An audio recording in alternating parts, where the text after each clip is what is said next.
Hi there, this is part 2 of our behaviour change video tutorial series.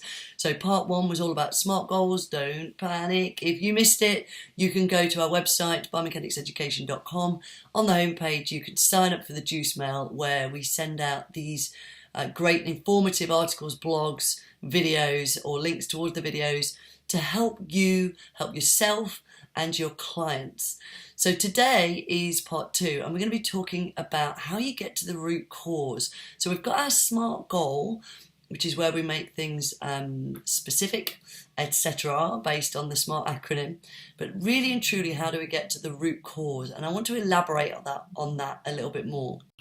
So what I mean by that is getting to the root cause allows us to help our client or ourselves own it and get accountable. So sometimes we do need the help of a professional, and that allows us to have someone to be accountable to while getting really good professional advice from somebody who has experience maybe in behaviour change with this type of subject.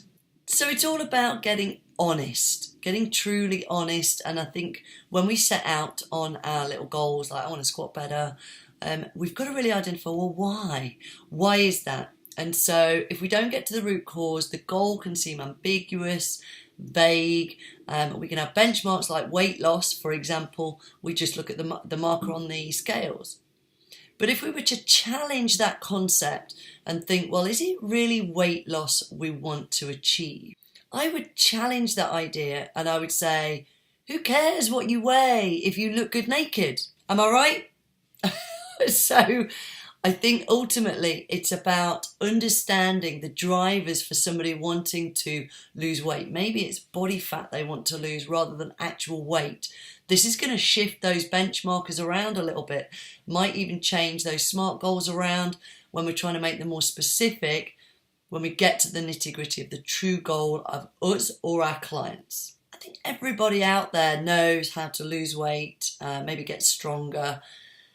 But really and truly, when we're looking at the reason why they want to do it, that's probably the missing part as to why they haven't done it previously.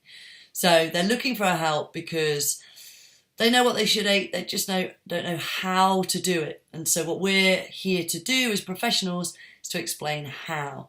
And you might recognise that in yourself. I certainly do. And I have to go through this process as if I am my own client sometimes, just to understand, what is my driver? Where is it coming from? And ask myself the question, the endless question, why, until we really get to that root cause. So clearly, if you play a sport or you're an athlete and you want to lift heavier kilos, the goal is quite specific, quite clear, and quite simple.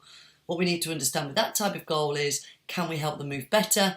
Are there other things we can layer in? But in terms of behaviour change, what is it in our behaviour that might be limiting the kilos we lift, or the muscle growth, or any other goal that we might have? So if we can start looking at lifestyle, habits, genetics, etc., and understand better what it is that might be limiting that, then it might actually be that we have more things in our toolbox that we can apply in. There's also evidence out there to show that the tougher it is to attain a goal or achieve a goal, the more satisfying it can be.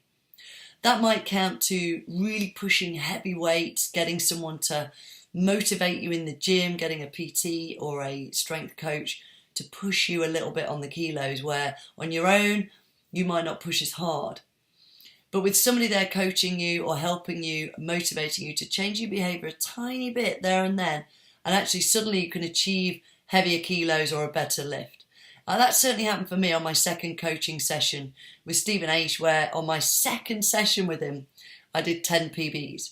And a lot of my thinking around my limitation on lifting, it was here rather than physical limitation of actual strength. So while we have a job as coaches to help our client understand behaviour change, what we also need to do to achieve that is understand that we're not necessarily going to change their behaviour in one session a week and that's it. We've got to look at their lifestyle and try and talk to them and help them. We might create handouts, we might talk to them in between sessions to understand how their lifestyle or the time when they're not with you could be inhibiting what you're trying to achieve in that one single hour or session a week. What this also does is allow the client to start to understand how they can achieve things themselves.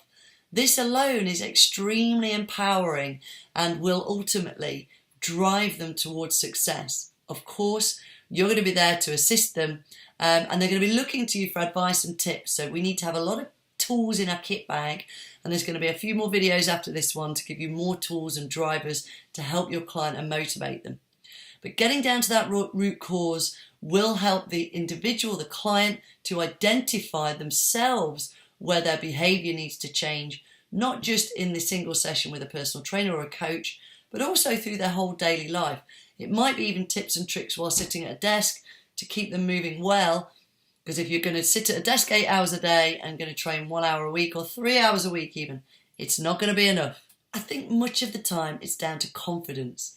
Confidence in knowing how to manage what you're eating, confidence in looking at your body and knowing you're not going to look like those magazine covers. And by the way, if you do, and if you've ever achieved a six-pack or that really tight, lean look, you will know how hard it is to sustain it, and you don't feel great at all. So we're going to help a client understand how whether they want to feel good or whether they want a six-pack that really, chances are, it's not going to be sustainable. So diplomatically, giving our clients the ability to help themselves succeed is a huge part of personal training, coaching, other people, whatever the goal, whether it's weight loss, a specific distance in running or kilos to lift, or literally just getting out of pain.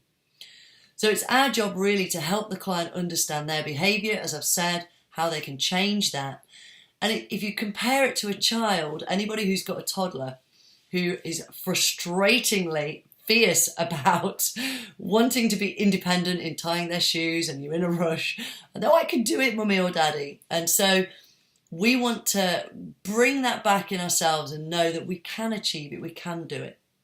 There's always an opportunity to get the client to come back for a top-up, maybe a new goal, or if you do a really great job, they could well come back to you anyway, even when they've succeeded in their goal, just because what you give them is confidence, information, tools, and a fun environment for them to train. So go read the extended blog, which has got all this information, a little bit more in there, and know that next time we're going to be talking about how to prepare. So we've talked about the SMART goal as part of preparation. We've talked about the questioning of why, to get to the point where you understand the true nature of the root cause, to identify accountability and ownership. But let's look at preparation. So this might be gathering tools, or it might be making a plan or a structure. That's what we're going to get into the nitty-gritty of next time. So if you've got any feedback, email me, rachel@biomechanicseducation.com, or follow the Biomechanics Education YouTube channel and sign up for that juice mail on the homepage of the website. I'd like to hear from you, so please feel free to email. Find me on social media, Instagram, @biomechanics_education.